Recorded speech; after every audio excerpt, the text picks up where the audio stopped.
understand. I've listed a long time, and I used to talk about the wobble. I would like to live life where I have better control of my wobble and can keep it at a high vibration and can notice those moments when the lions are coming. The way you do that is by looking at manifestations that you've already accomplished that you feel happy about and milking the appreciation that you feel, by acknowledging that some things have manifested that were at one time and maybe even for a long time still in a vibrational state, and when you chilled out about it, then it came into easier view. You just have to massage your thoughts into those better feeling places. That really is the work. And we know, friends, it feels counterintuitive to humans who have been counting on your action to make things happen.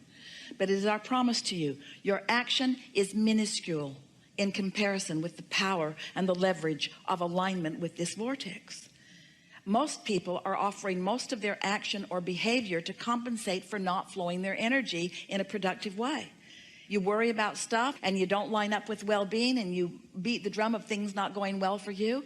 And then when things don't go well for you, then you dig in with action and hard work, and then you get exhausted.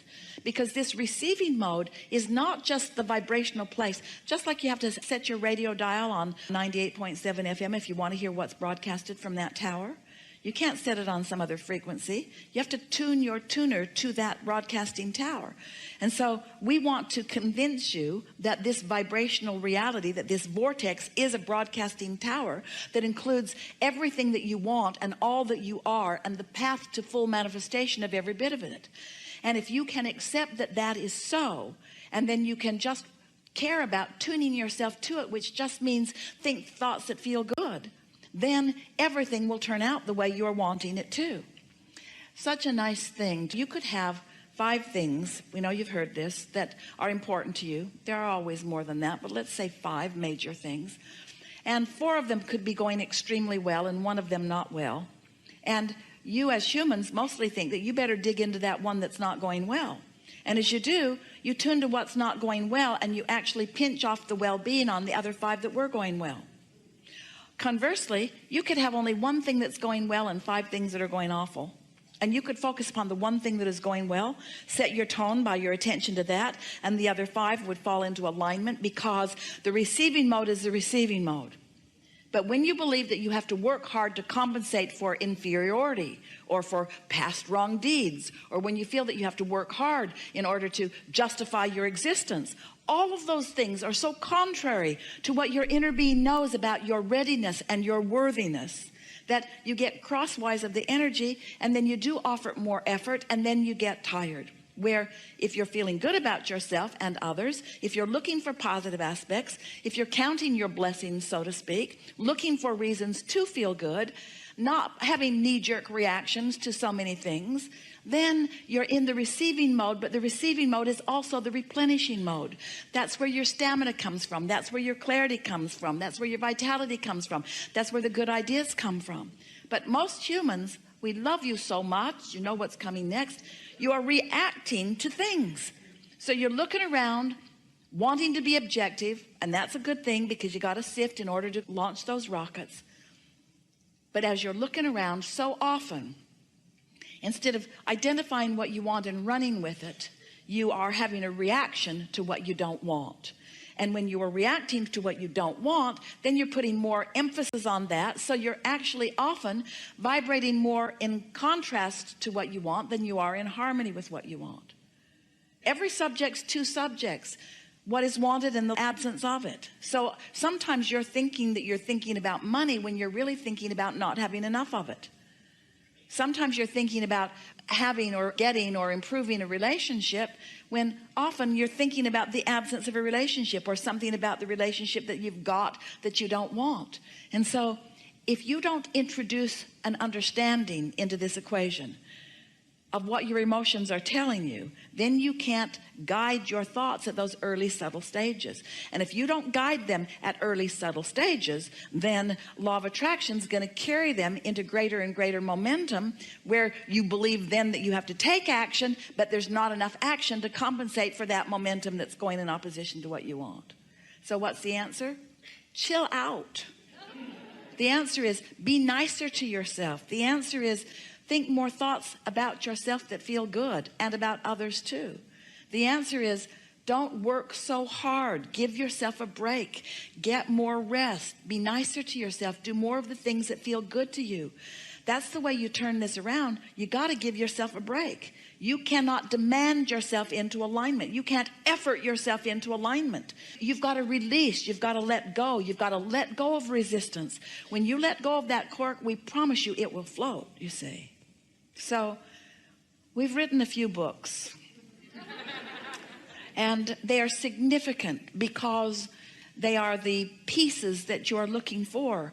The first book of significance, Ask and It Is Given, in the back of it has 22 processes, each one offered to you to help you to release resistance. Each one offered to just help you release resistance. We don't need to teach you how to goose up your desire. You can't help that. But when you release resistance, then your desires become more dominant, more predominant. You see more evidence of them coming about. We would read the 22 processes in the back of that book if we were standing in your physical shoes. The next book of significance that we wrote for you, it's talking about deliberate creation. It's about focusing, and it's about taking the way you feel and using it as the reason that you think the thoughts you think. It's about taking a thought that doesn't feel very good and either choosing another thought altogether or massaging that thought until it feels better. Then another book that came right on the heels of that is The Astonishing Power of Emotions. And that book teaches you about the emotions that you feel and the value of them. That may be the most significant book that you will ever read. That may be the only book that if we were standing in your physical shoes and went out there and there's a big pile of books that we would want. We would want to understand the emotions that we are feeling. And then we wrote a book called The Vortex. The Vortex that explains to you that everything you want already is. And if you're paying attention to how you feel and maybe using some of the processes that help you to release resistance and focusing deliberately, that you can get into the receptive mode and let everything in that you want. We haven't been offering these words to you just because we think you want to hear some words. We're answering the questions of how do you create your own reality? How do you create your own reality?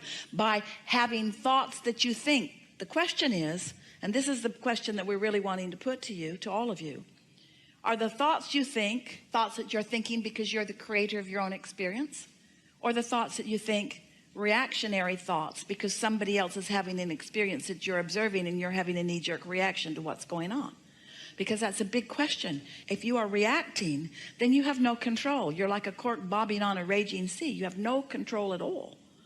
So what would we do? We'd put ourselves in bed tonight and we'd say, I am the creator of my own reality, and I like that. And then we would say to ourselves, and as I sleep tonight, momentum is going to subside because my thoughts are not going to be active, and law of attraction is not going to be reacting to my thoughts. However, law of attraction is going to continue to react to the thoughts of my inner being who never sleeps. So the potential of me waking up in the morning, the probability of me waking up in the morning, and the thoughts of my inner being about everything I want being dominant, very good possibility of that. In fact, it's a slam dunk. It's a sure thing. When I wake up in the morning, I'm going to feel the movement of what my inner being knows, and my beliefs are going to challenge it. But each time a belief challenges the path that my inner being has laid out for me to the success of joy that I seek, I'll feel some soft negative emotion. And when I feel it, I can adjust my thought right then and there. And if you will do that tomorrow and the next day and the next day and the next day, it won't be 30 days before you will have bridged your beliefs to be more in harmony with what your inner being knows to be. And you're going to have evidence all around you. Evidence all around you of breakthrough after breakthrough. And you know what a breakthrough is? A breakthrough is you breaking through your own resistance. Only two ways to have a breakthrough. Either really get that train going so fast that it doesn't matter what the wall of resistance is, your train's going to break through it. That's hard on you and your train. Or little by little release the resistance so there is no hindrance to who you are and what you're asking for. So now you understand the way creation, deliberate creation works. You heard us. You understand it more clearly than you ever have before. And this body of people is understanding it right now more clearly than anybody has understood it before. You create your own reality by massaging your thoughts into emotionally good feeling emotions. That's it. That's really all that it is. That's really all that it is. I've heard it before. I've heard you say that, and I've tried going to bed at night and setting an intention. And now listen to what you're doing here, because you're beginning right now, even with all of that, to argue for your limitations just a little bit. Because we stacked up about 47 engines going that way, and then you said, I've tried it before, and I'm not so sure that it's working for me. I'm a good focuser, and it works when I go that way.